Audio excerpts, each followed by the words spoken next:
আজই ডাউনলোড করুন আর এনজয় করুন আপনার পছন্দের শো। আমার না একটা ধারণা ক্রমশ বদ্ধমূল হচ্ছে। কি? তোমার জীবনে কোনো প্রেম আছে? কৃষ্ণ, একবার দেখো দেখো কি সুন্দর লাগছে, দেখো ওকে। দেখার কি আছে? ওকে ভালো দেখতে ভালোই লাগবে।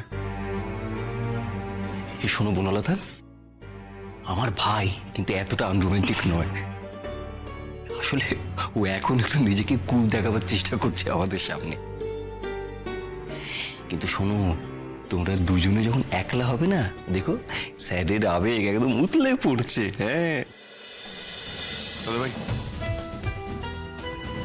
তোর এই স্পেশাল ক্লাস শেষ হলে আমরা এগোতে পারি? না, আগে বলতে হবে আমার বোনটাকে কেমন লাগছে। খুব সুন্দর, এবার এগোই। আরে দাঁড়াও, নতুন বিয়ের পরে এই যে এইভাবে বেরোতে হয়।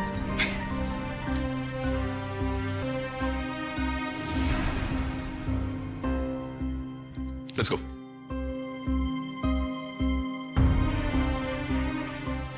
এইভাবে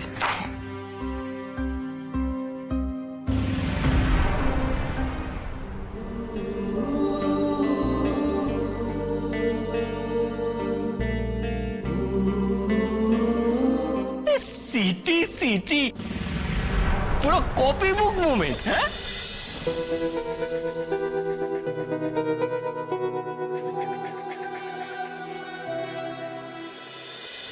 দুর্গা দুর্গা, তোমরা সাবধানে যেও গো।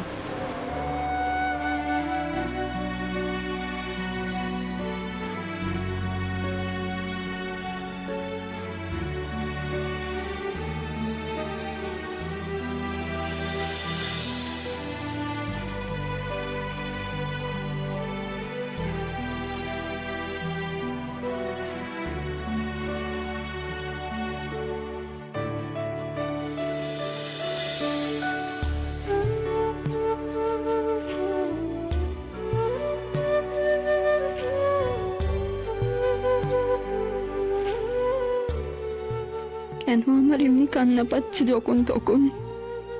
কি হয়েছে? আমার কি কোনো কিছু হয়েছে? আমি কি মরে যাব, বাঁচবো না? তাই এমন মন খারাপ করছে কোথায় কোথায়?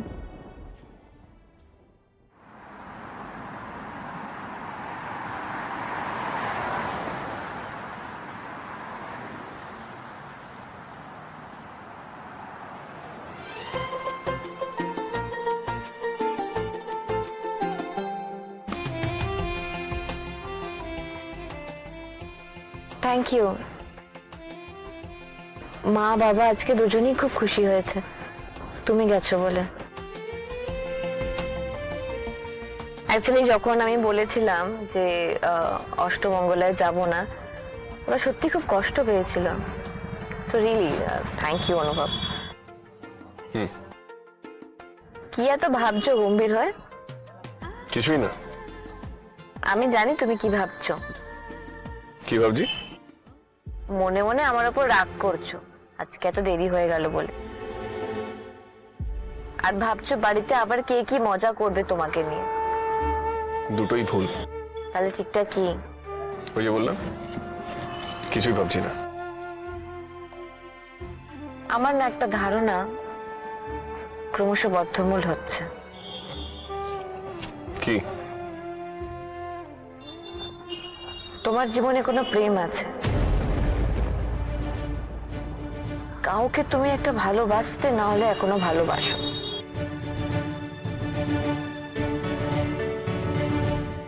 এই ধারণা আমারও আছে তোমার সম্পর্কে।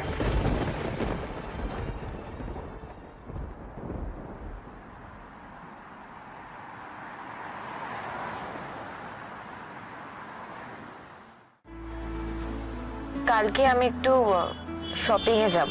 সে ভালো, আমি কিন্তু যেতে পারবো না। আমি তো তোমাকে যেতে বলছিও না, বাট তুমি যদি এলাও করো তাহলে আমি কি তোমার গাড়িটা একটু নিতে পারি? শিওর। দেখো, এই গাড়ি নেওয়ার জন্য বা অন্য গাড়ি নেওয়ার জন্য তোমার কারো পারমিশন নিতে হবে না বনলতা। আমি ভানুদাকে বলে দেবো কটায় আসতে হবে বলো। আমি বলে দেবো। আচ্ছা তুমি লাজুকে সঙ্গে নিয়ে যেতে পারো, ও বেচারার কোথাও বেরোনো হয় না, বাড়িতেই থাকি সারাক্ষণ, তোমার সঙ্গে বেরোলে ওর ভালো লাগবে। ওকে। আচ্ছা লাজুকে নিয়ে তোমাদের ভাবনা চিন্তা কি? কি আবার, ও লেখাপড়া করে নিজের পায়ে দাঁড়াক, ব্যাস আমি এটাই চাই। সেটা কি এই বাড়িতে এভাবে আশ্রিত থেকে? মানে আই মিন ওকে তো ওর নিজের বাড়িতে বা ওর শ্বশুর বাড়িতে পাঠানোর ব্যবস্থা করা দরকার। মেয়েটা তো সারা জীবন এরকম একটা স্ট্যাটাসে থাকতে পারে না। দেখো সেটা সম্ভব হয়নি, সেটা তুমি যথেষ্ট ভালো করে জানো। ও নিজেই ও শ্বশুর বাড়ি চলে গেছিল ডেসপারেট হয়ে, আর সেখানে কি ঘটেছিল সেটা তুমি আমার থেকে ভালো জানো। আচ্ছা তোমাকে তো ওই সুদেবের বাড়ির লোক খুব বিশ্বাস করতো, তুমি পেরেছো ওদেরকে বোঝাতে?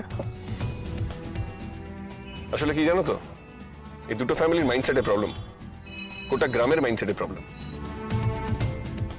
কি একটা ধুয়ো তুললো, মেয়ে আর কারো বাড়িতে থেকেছে, ব্যাস হয়ে গেল, দুটো গ্রামের লোককে ত্যাগ করার বিধান দিয়ে দিল।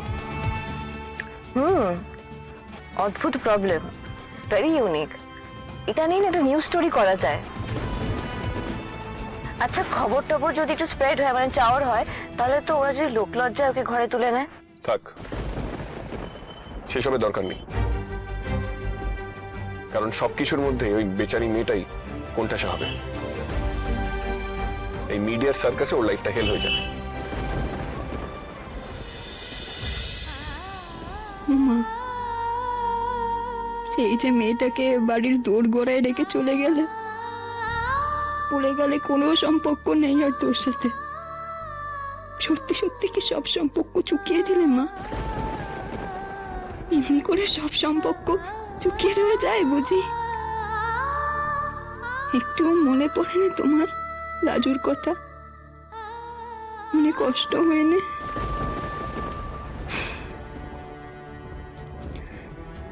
আচ্ছা বাবা কেমন আছে? বাবারও কি আমাকে মনে পড়ে না? আমার বরটা, তারও মনে হয় না আমার কথা? তোমরা সবাই মনের আনন্দে ঘুমোচ্ছ না এখন? কারোর মনের কোথাও লাজুর কথা একটুও নেই। এমন করে সে যে পরের বাড়িতে পড়ে আছে, কারোর কিচ্ছু মনেও হয়নি না? কি করবো আমি? কোথায় যাবো এখান ছাড়া? কিন্তু এখানে থাকলে যে আমার মাঝে মাঝে বড় কষ্ট হয়, চোখের জল এসে যায়, বড় ভুল কাজ করে ফেলি। আমি কি করে এসব থেকে রেহাই পাবো গো? কেউ বলে দাও না আমায়।